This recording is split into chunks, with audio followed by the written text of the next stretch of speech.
ये कंसेप्ट हुआ इस सेंटेंस का, ये अर्थ निकलेगा इस सेंटेंस का। वैसे रट्टा नहीं मार लेना है कि मैं पढ़ता ही रहता हूं तो I do nothing but read, लेकिन इसका अर्थ कोई पूछ दे तो आप बता ना पाए, तो इसलिए इसका कंसेप्ट जानना जरूरी है कि इसका ओरिजिन क्या है, इसका जड़ क्या है। अब बहुत आसान है, वह गाली देता है, वह गाली देता रहता है, वह गाली देता ही रहता है। नेता झूठ बोलते हैं, नेता झूठ बोलते रहते हैं, नेता झूठ बोलते ही रहते हैं। बहुत आसान है बाबू, बना देना, कंसेप्ट समझ में आ जाना चाहिए। अभी लोकसभा का इलेक्शन आ रहा है, घर घर नेताजी लोग जाएंगे और वादे पर वादा करेंगे। वादा कभी पूरा नहीं होगा, क्योंकि 1947 से वादा होते आ रहा है और कभी पूरा नहीं हुआ है। इसलिए मैंने कलम उठाया और लिखा गरीबों के बारे में, जो वोटर्स हैं, जो समाज के weaker section of the society है, उनके लिए मैंने लिखा कि मेहनत के भट्टियों में जलता रहा गरीब। मेहनत के भट्टियों में जलता रहा गरीब, मतलब समझ रहे हैं ना, मतलब चाहे रिक्शा चलाने वाला भाई हो, ठेला चलाने वाला भाई हो, किसान भाई हो, सब लोग मेहनत करता है इस उम्मीद से कि कल मेरा अच्छा होगा, लेकिन कभी हो नहीं पाया। इसका क्या पीछे रीजन है, यह मैं लेक्चर दे चुका हूं। अगर लेक्चर मिस कर गया हो तो ऐप पर भी अवेलेबल है, प्लस यूट्यूब पर भी अवेलेबल है। अभी मैं बताऊंगा मेरा यूट्यूब का नाम क्या है और ऐप का नाम क्या है, घबराना बिल्कुल नहीं है। ओके, इसलिए मैंने कलम उठाया और लिखा कि मेहनत के भट्टियों में जलता रहा गरीब, बस ख्वाबों के शहरों में पलता रहा गरीब। मेहनत के भट्टियों में जलता रहा गरीब, बस ख्वाबों के शहरों में पलता रहा गरीब। अपने ही लहू से लिख दिया दुनिया का मुकद्दर, पर अपने ही मुकद्दर पे तरसता रहा गरीब, अपने ही मुकद्दर पे तरसता रहा गरीब। दूसरा स्टेंजा मैंने लिखा नेताओं पर। यह दूसरा स्टेंजा है खासकर नेताओं के लिए और वोटर्स के लिए, कि वोटों के बाजार में बिकता रहा गरीब। दूसरा स्टेंजा है कि वोटों के बाजार में बिकता रहा गरीब। देखते हैं ना, इलेक्शन अभी आया है लोकसभा, इसके बाद आएगा विधानसभा, उसके बाद आएगा मुखिया जी लोगों का इलेक्शन, तो दरवाजे दरवाजे नेताजी लोग जाते हैं, अभी जा रहे होंगे लोकसभा इलेक्शन में, और इतना ज़्यादा वादा करेंगे, इतना ज़्यादा वादा करेंगे कि भाई पूछिए मत।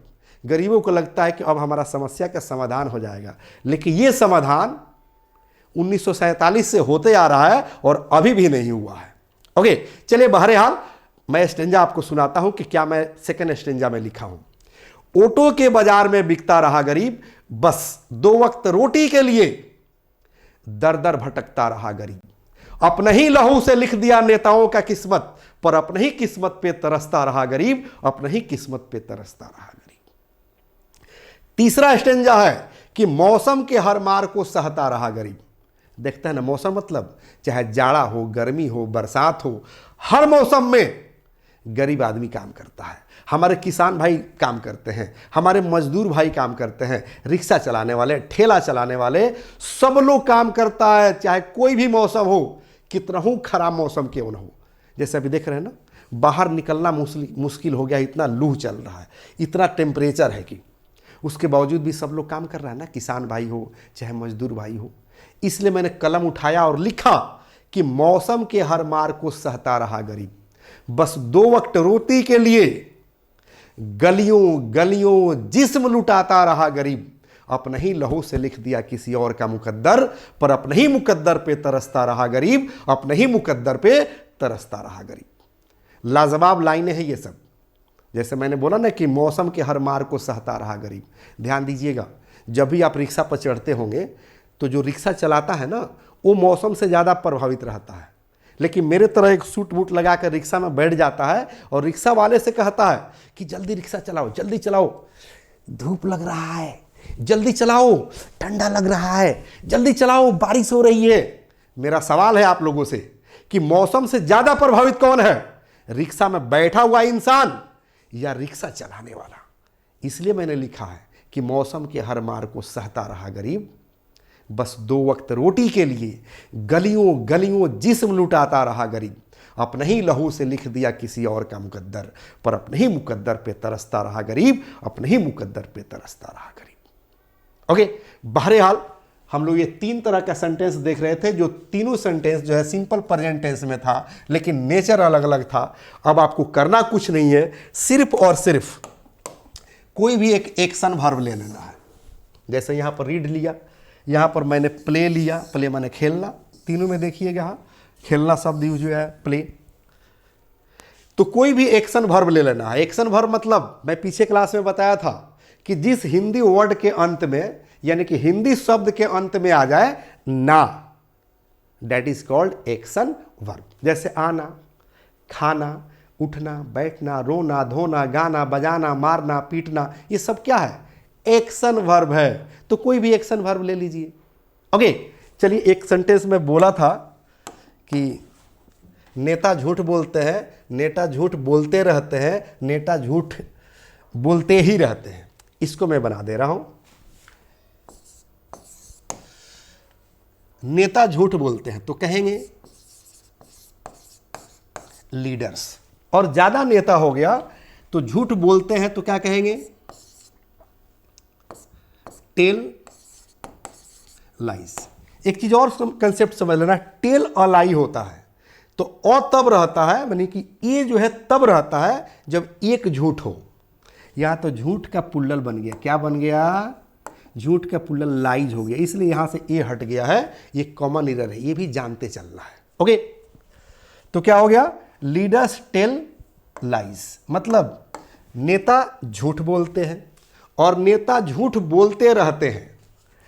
तो दूसरा सेंटेंस क्या हो जाएगा? लीडर्स, और ज्यादा हो गए तो गोज नहीं, गो। देख रहे ना, यही मेन है ना इसका, गो ऑन। तो क्या हो जाएगा? Leaders go on. और टेल का क्या हो जाएगा? टेलिंग। टेलिंग लाइज, यहां हो जाएगा लाइज, यानी कि leaders go on telling lies. नेता झूठ बोलते रहते हैं, तो नेता झूठ बोलते हैं, नेता झूठ बोलते रहते हैं। और तीसरा सेंटेंस क्या हो जाएगा? नेता झूठ बोलते ही रहते हैं, यानी कि उसमें ही लग जाएगा। तो कैसे बनाएंगे? तब बोलेंगे कि लीडर्स डू। डज नहीं लगेगा, क्योंकि डज कहां लगता है? जब सब्जेक्ट के रूप में ही, सी, इट एवं कोई एक नाम हो। यहां तो ये पुल्लल हो गया, ये लगा हुआ है, सारे नेता को कहा जा रहा है। तो कहेंगे लीडर्स डू नथिंग, मतलब नेता कुछ नहीं करते हैं, बट टेल लाइज, सिवाय झूठ बोलने के। क्योंकि यहां पर बट का अर्थ मैंने क्या बताया है कि ये सिवाय, के अलावा, यानी कि नेता झूठ बोलने के अलावा कुछ नहीं करते हैं और वादा पर वादा करते हैं। अभी मैंने वर्ड मीनिंग पर बता रहा था ना कि एक एक ट्रिक से आप हजारों की संख्या में वर्ड बना सकते हैं। तो देखिए ना, वादा पर वादा, समझ लीजिए ना इस चीज को, कितना मजा आने वाला है। देख लीजिए, ऐसे कर लीजिए, समझ लीजिए, नाउन आफ्टर नाउन, ये एक ठो जो है ट्रिक हो गया, मतलब नाउन आफ्टर नाउन। ओके, जो नाउन आफ्टर के पहले रहेगा वही नाउन जो है आफ्टर के बाद भी रहेगा। तो यहां पर जो है आफ्टर का हिंदी निकलेगा पर। यह वर्ड बनाने का एक ट्रिक है। ओके, अब देखिए कैसे वर्ड बनता है। झूठ पर झूठ, तो क्या होगा? लाई आफ्टर लाई, यानी कि झूठ पर झूठ। वादा पर वादा, तो क्या होगा? Promise after promise. देख रहे हैं ना? जैसे ड्रेस पर ड्रेस, तो क्या कहेंगे? Dress after dress. कंसेप्ट भी समझिए, देखिए, लाई आफ्टर लाई, तो जो नाउन पहले है वही बाद में है। प्रोमिस माने वादा, आफ्टर के बाद भी प्रोमिस है ना, नाउन आफ्टर नाउन। देखिए, ड्रेस और आफ्टर के बाद भी है ड्रेस, मतलब पोशाक पर पोशाक, वादा पर वादा, झूठ पर झूठ, लोग पर लोग। तो क्या कहेंगे? कहेंगे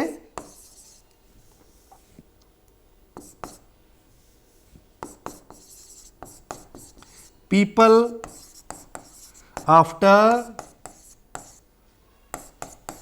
पीपल, लोग पर लोग, किताब पर किताब, तो क्या कहेंगे?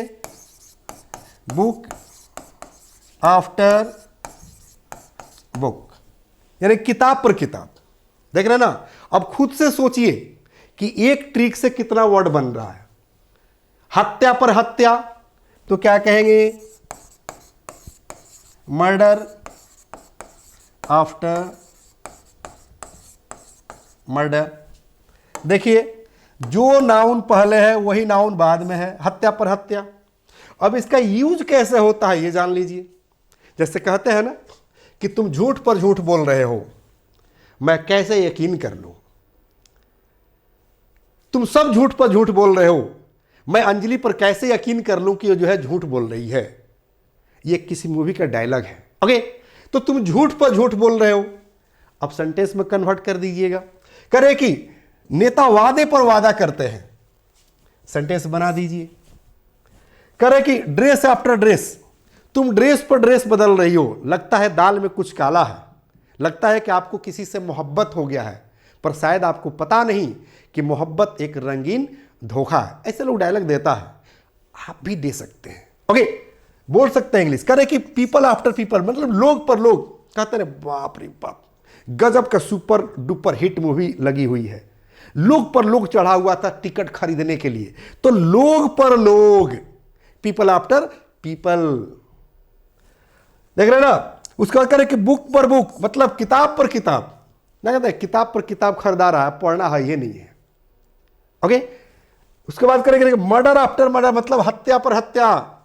तुम्हारे सरकार में हत्या पर हत्या हो रही है, प्रशासन हाथ पर हाथ रखे बैठी है, सरकार हाथ पर हाथ रखे बैठी हुई है, और हत्या पर हत्या हो रहा है। I am talking about UP, Bihar, Jharkhand. Okay, चलिए, तो इस तरह से जो है वर्ड जो है आप क्रिएट कर सकते हैं, बना सकते हैं। इसलिए मैं बोल रहा था कि जो किट में दिखा रहा था, इस किट, इसका जो है वॉल्यूम 2 और 3, उसमें इतने ट्रिक मैंने दिया है वर्ड बनाने के लिए, इसी तरह का कि आप जो है हजारों और लाखों की संख्या में जो है वर्ड बना सकते हैं और नॉन स्टॉप इंग्लिश बोल सकते हैं। ओके, अब मैं आप लोगों को बता दूं कि मैं मिलूंगा कहां। तो ध्यान दीजिए, ये मेरा मिलने का आता पता है, English plus by Sanjeev Shivani. Play store पर जाइए, डाउनलोड कर लीजिए अगर ऐप से पढ़ना चाहते हैं तो। अगर यूट्यूब से पढ़ना चाहते हैं तो यूट्यूब पर जाइए और इसे सब्सक्राइब कर लीजिए, और अभी तक नहीं सब्सक्राइब किए तो एकदम तुरंत और इमीडिएटली कर लीजिए। और मेरी पढ़ाने का स्टाइल अच्छा लगे तो दोस्तों में शेयर कर लीजिए, रिश्तेदारों में शेयर कर लीजिए। अगर कोई आपका दुश्मन है तो किसी से शेयर करवा दीजिए, क्योंकि हम एक मिशन पर काम कर रहे हैं। मेरा मिशन है कि अंग्रेजी सबको सिखाना है, रोजगार सबको दिलाना है, देश का मान बढ़ाना है। यही हमारा नारा है, बस यही हमारा नारा है। तो इस नारा को पूरा करने के लिए, इस मिशन को पूरा करने के लिए मेरी आप सबसे रिक्वेस्ट है कि अगर आपको मेरी पढ़ाई समझ में आ रही है, पसंद आ रही है, तो दोस्तों में शेयर कीजिए, रिश्तेदारों में शेयर कीजिए, पड़ोसियों में शेयर कीजिए। अगर कोई आपका दुश्मन है तो दूसरे से शेयर करवा दीजिए, ताकि इस मिशन को मैं पूरा कर सकूं। बहरहाल, यहां पर आपको एक लाइन दिख रहा होगा, फैमिली पैक इंग्लिश सीखें। फैमिली पैक क्यों? क्योंकि अगर आपके फैमिली में जितने तरह के लोग हैं, हर तरह के लोगों के लिए स्पोकन मौजूद है, इंग्लिश मौजूद है। ओके, सिर्फ और सिर्फ लिटरेचर छोड़कर, यानी कि लिटरेचर हटा दीजिएगा तो जितनी तरह के इंग्लिश की ज़रूरत है आपके परिवार में सब मौजूद है। इसलिए इसका नाम है फैमिली पैक इंग्लिश सीखे, ये कोर्स का ही नाम है। ओके, क्योंकि किसी भी क्लास के बच्चे हो, किसी भी स्टैंडर्ड के बच्चे हो, हर स्टैंडर्ड के लिए ग्रामर है, स्पोकन है, कॉम्पिटिटिव ग्रामर है, और एकदम इजी वे में है। एकदम इजी वे समझते हैं, बिल्कुल आसान तरीके में। जैसे आर्टिकल पढ़ने में 8 दिन 10 दिन लग जाता है, लेकिन मेरे साथ 8 से 10 मिनट रहिएगा तो आर्टिकल पर 100% आपको कमांड हो जाएगा। जैसे कोई पूछता है कि द का प्रयोग कहाँ होता है, तो उसको एक कविता सुना दीजिए कि पाटी पुस्तक सरिता सवारी पत्र पत्रिका मकान दुकानदारी पदवी सैनिक बाजा जाति दिशा रेट अंग और द को लगावे सुपरलेटिव के संग। इस कविता को उसको सुना दीजिए, कंसेप्ट समझा दीजिए। 80% द का प्रयोग खत्म। रही बात 20%, तो बस 10 मिनट और टाइम दे दीजिएगा, उसको भी मैं पूरा कर दूंगा। इसी तरह का ट्रिक जो है आपको जो है ए और एन और द पर भी मिलेगा। इसलिए मैं ग्रामर के साथ खेलता हूँ, इंग्लिश स्पोकन के साथ खेलता हूँ और अपने स्टूडेंट्स को भी खेलना सिखाता हूँ। और इसी के साथ मैं अब आप लोगों से विदा लेना चाहूँगा। जय हिंद, जय Bharat. The first step towards achieving your dreams is having the right coach. Get the best education with English Plus by Sanjeev Sivaneer and make your spoken English dreams come true. Download the app now.